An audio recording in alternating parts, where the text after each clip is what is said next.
हम सब नासा को जानते हैं, है ना? नासा, जो स्पेस एक्सप्लोरेशन का दूसरा नाम है। वो स्पेस में रॉकेट भेजते हैं। उनकी रॉकेट्स और मिशंस ने हमें स्टार्स और प्लैनेट्स के बारे में बहुत कुछ सिखाया है। एस्ट्रोनॉट्स चांद पे चलते हैं, सब बड़ा एक्साइटिंग है। अपोलो मिशंस ने हमें चांद की सतह पर ले जाकर इतिहास रच दिया। लेकिन क्या आपको पता है नासा ओशन को भी एक्सप्लोर करता है? हाँ, आपने सही सुना। हाँ, वही एजेंसी जो स्टार्स को देखती है वो डीप ब्लू सी को भी देखती है। उनकी टेक्नोलॉजी सिर्फ आउटर स्पेस के लिए नहीं है। थोड़ा स्ट्रेंज लगेगा पर सेंस बनता है। आखिरकार ओशन भी तो एक अनएक्सप्लोर्ड फ्रंटियर है। ओशन एक दूसरे प्लेनेट जैसा है, मिस्ट्री से भरा हुआ, जिनका सोल्यूशन ढूंढना बाकी है। वहां की गहराइयों में भी अनगिनत रहस्य छुपे हुए हैं। नासा का टेक्नोलॉजी और एक्सप्लोरेशन का नॉलेज सिर्फ आउटर स्पेस के लिए नहीं है। वो अपने एडवांस्ड इक्विपमेंट और टेक्निक्स का इस्तेमाल ओशन की गहराइयों को समझने में भी करते हैं। उनके साइंटिस्ट्स, इंजीनियर्स और रोबोट्स पानी के अंदर भी उतने ही कंफर्टेबल हैं जितने ऑर्बिट में। वो अंडर वाटर रोबोट्स और ड्रोन्स का इस्तेमाल करके ओशन की अनएक्सप्लोर्ड रीजन्स को मैप करते हैं।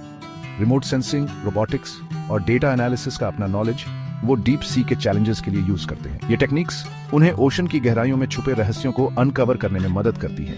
नीचे एक पूरी नई दुनिया है और नासा उसमें लीड कर रहा है। वो ओशन की अनएक्सप्लोर्ड रीजन्स को एक्सप्लोर करके नई डिस्कवरीज कर रहे हैं। ये सुनकर सरप्राइज होगा, पर अभी भी हमारे प्लैनेट के बारे में बहुत कुछ ऐसा है जो हम जानते, खासकर ओशन के बारे में। ये अर्थ का ज्यादातर हिस्सा कवर करता है, फिर भी हमने बस थोड़ा सा ही एक्सप्लोर किया है। ओशन की गहराइयों में अभी भी बहुत कुछ ऐसा है जो हमारी समझ से बाहर है। इसलिए नासा लिटरली डाइव कर रहा है वेव्स के नीचे छुपे सीक्रेट्स को अनकवर करने के लिए। वो ओशन की अनएक्सप्लोर्ड डेप्थ्स में जाकर नई डिस्कवरीज कर रहे हैं। नासा का ये मिशन हमें ये सिखाता है कि एक्सप्लोरेशन सिर्फ स्टार्स और प्लैनेट्स तक सीमित नहीं है। ओशन की गहराइयों में भी अनगिनत रहस्य छुपे हुए हैं और नासा उन रहस्यों को अनकवर करने में जुटा हुआ है। ओशन के डीपेस्ट पार्ट्स के बारे में सोचो। अंधेरा, ठंडा और प्रेशर बहुत ज्यादा। ये एक हार्श एनवायरनमेंट है, कुछ तरीकों से स्पेस से भी ज्यादा टफ। फिर भी वहां लाइफ है, स्ट्रेंज और वंडरफुल क्रीचर्स जो हमने पहले कभी नहीं देखे। इमेजिन करो एक एलियन वर्ल्ड एक्सप्लोर कर रहे हो, पर वो यहीं अर्थ पर है। नासा ओशन में यही कर रहा है। वो क्लूज ढूंढ रहे हैं कि हमारे प्लैनेट पे लाइफ कैसे शुरू हुई और यूनिवर्स में और किस तरह की लाइफ हो सकती है। ओशन एक जायंट टाइम कैप्सूल जैसा है। इसमें अर्थ की हिस्ट्री, क्लाइमेट चेंज और लाइफ के एवोल्यूशन के सीक्रेट्स हैं। ओशन को स्टडी करके हम अपने प्लैनेट और कॉस्मोस में अपनी जगह के बारे में ज्यादा जान सकते हैं। ये पास्ट में देखने जैसा है और फ्यूचर की तरफ भी। तो नासा ने ओशन में क्या ढूंढा है? ये सवाल जितना इंट्रिगिंग है उतना ही इसके जवाब ने दुनिया को हैरान कर दिया है। उन्होंने मरीन लाइफ की पूरी तरह से न्यू स्पीशीज डिस्कवर की है। ये स्पीशीज इतनी अनोखी है कि पहले कभी देखी नहीं गई। क्रीचर्स जो डार्क में ग्लो करते हैं, इनक्रेडिबल प्रेशर झेलते हैं और जिनकी एडेप्टेशंस हमें हैरान कर देती है और फ्रीजिंग टेम्परेचर्स में सर्वाइव करते हैं। ये क्रीचर्स हमें दिखाते हैं कि लाइफ कितनी रेजिलिएंट हो सकती है। ये किसी साई-फाई मूवी के रियल होने जैसा है, जैसे हम किसी एलियन वर्ल्ड में हों, लेकिन ये सब हमारे ही प्लैनेट पर है। लेकिन ये सिर्फ वियर्ड और वंडरफुल एनिमल्स ढूंढने के बारे में नहीं है। ये डिस्कवरीज हमें हमारे प्लैनेट के बारे में और भी गहराई से समझने में मदद करती है। नासा अंडर वाटर वोल्केनोज भी स्टडी कर रहा है जो अर्थ के क्लाइमेट को रेगुलेट करने में बड़ा रोल प्ले करते हैं। ये वोल्केनोज ओशन के टेम्परेचर और केमिकल कंपोजिशन को भी प्रभावित करते हैं। ये वोल्केनोज ओशन के टेम्परेचर और केमिकल कंपोजिशन को भी प्रभावित करते हैं। ये प्रोसेसेस हमारे क्लाइमेट सिस्टम के लिए बहुत महत्वपूर्ण है। वो हाइड्रोथर्मल वेंट्स भी एक्सप्लोर कर रहे हैं जो डीप सी में लाइफ के लिए एक अलग ही एनवायरनमेंट क्रिएट करते हैं। वो अंडर वाटर गाइजर्स जो हॉट वाटर और केमिकल्स बाहर निकालते हैं। ये गाइजर्स डीप सी इकोसिस्टम्स के लिए एनर्जी सोर्स का काम करते हैं। ये वेंट्स डीप सी में लाइफ के ओएसिस जैसे हैं। यहाँ की लाइफ फॉर्म्स इतनी यूनिक हैं कि वो हमें लाइफ के बारे में नए पर्सपेक्टिव्स देती हैं। ये यूनिक इकोसिस्टम्स को सपोर्ट करते हैं जो एनर्जी के लिए सनलाइट पे डिपेंड नहीं करते। ये हमें दिखाते हैं कि लाइफ कितनी डाइवर्स और अडेप्टेबल हो सकती है। साइंटिस्ट्स का मानना है कि अर्थ पे लाइफ इन एक्सट्रीम एनवायरनमेंट्स में शुरू हुई होगी। ये डिस्कवरीज हमें हमारे ओरिजिन्स के बारे में और भी इंसाइट्स देती हैं। जरा सोचो, हाइड्रोथर्मल वेंट्स के आसपास के लाइफ फॉर्म्स हमारी नोन लाइफ से इतने अलग हैं कि वो एलियंस भी हो सकते हैं। इन्हें स्टडी करने से नासा को यह समझने में हेल्प मिलती है कि जुपिटर के मून, यूरोपा जैसे दूसरे प्लैनेट्स पे लाइफ कैसी दिख सकती है, जिसके आइसी सरफेस के नीचे एक वास्ट ओशन है। जरा सोचो, अगर डीप ओशन के एक्सट्रीम कंडीशंस में लाइफ एग्जिस्ट कर सकती है तो शायद दूसरे वर्ल्ड्स के कोल्ड, डार्क ओशंस में भी कर सकती है। ये एक एक्साइटिंग पॉसिबिलिटी है जो नासा के एक्सप्लोरेशन को ड्राइव करती है।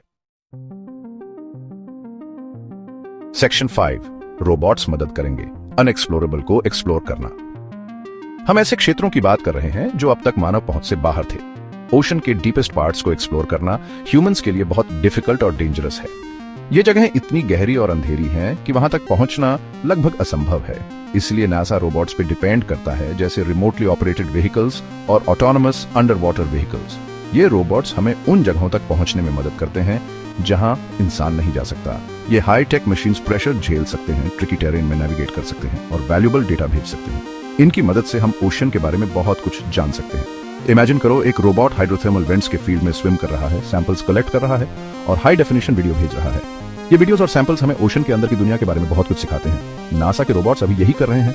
वो हमें उन जगहों की जानकारी दे रहे हैं जो पहले हमारे लिए एक रहस्य थे। वो डीप सी में हमारी आंखें और कान हैं, हमें उन जगहों को एक्सप्लोर करने की परमिशन दे रहे हैं जिनके बारे में हम पहले सिर्फ ड्रीम कर सकते थे। इन रोबोट्स की वजह से हम ओशन के सबसे गहरे हिस्सों को भी देख सकते हैं। इन रोबोट्स को बेटर कैमरास, सेंसर्स और मैनिपुलेटर्स के साथ कॉन्स्टेंटली इंप्रूव किया जा रहा है। हर अपग्रेड के साथ ये रोबोट्स और भी ज्यादा केपेबल हो जाते हैं। कौन जाने आने वाले ईयर्स में वो क्या इनक्रेडिबल चीजें डिस्कवर करेंगे। शायद हम ओशन के ऐसे रहस्यों को जान पाएंगे जिनके बारे में हमने कभी सोचा भी नहीं था। ये रोबोट्स हमें एक नई दुनिया की झलक दिखा रहे हैं। सेक्शन 6, सी से सरप्राइजेस, फन फैक्ट्स जो आप नहीं जानते। यहाँ नासा के ओशन एक्सप्लोरेशन के बारे में कुछ फन फैक्ट्स हैं। क्या आपको पता है मरियाना ट्रेंच, जो ओशन का डीपेस्ट पार्ट है, उसके बॉटम में प्रेशर इतना है जैसे आपके ऊपर 50 जंबो जेट्स रख दिए जाएं। कुछ डीप सी क्रीचर्स जैसे एंगलर फिश के पास बायोल्यूमिनेसेंट लूअर्स होते हैं प्रे को पिच ब्लैक डार्कनेस में अट्रैक्ट करने के लिए। ये किसी हॉरर मूवी जैसा है। हाइड्रोथर्मल वेंट्स का टेम्परेचर 700 डिग्री फ़ारेनहाइट से ज्यादा हो सकता है, इतना हॉट कि लीड पिघल जाए, फिर भी वहां लाइफ है। ये बस कुछ एग्जाम्पल्स हैं अमेजिंग चीजों के जो नासा ओशन के बारे में सीख रहा है। ये सरप्राइजेस से भरी दुनिया है और हमने अभी बस थोड़ा सा ही एक्सप्लोर किया है। सेक्शन 7, एक्सप्लोरेशन का फ्यूचर और भी गहराई में। तो नासा के ओशन एक्सप्लोरेशन के फ्यूचर में क्या है? पॉसिबिलिटीज एंडलेस हैं।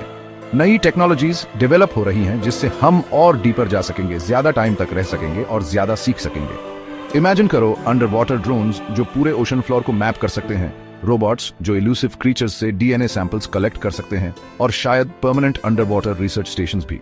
ये बस कुछ एक्साइटिंग पॉसिबिलिटीज हैं जो फ्यूचर में हो सकती हैं। जैसे जैसे हम ओशन एक्सप्लोर करते हैं, हम सिर्फ अपने प्लैनेट के बारे में ही नहीं सीख रहे बल्कि खुद के बारे में भी सीख रहे हैं। ओशन हमें याद दिलाता है कि अभी भी कितना कुछ डिस्कवर करना बाकी है और हम नेचुरल वर्ल्ड से कितने कनेक्टेड हैं। सेक्शन 8, ये क्यों इंपॉर्टेंट है धरती के सीक्रेट्स खोलना।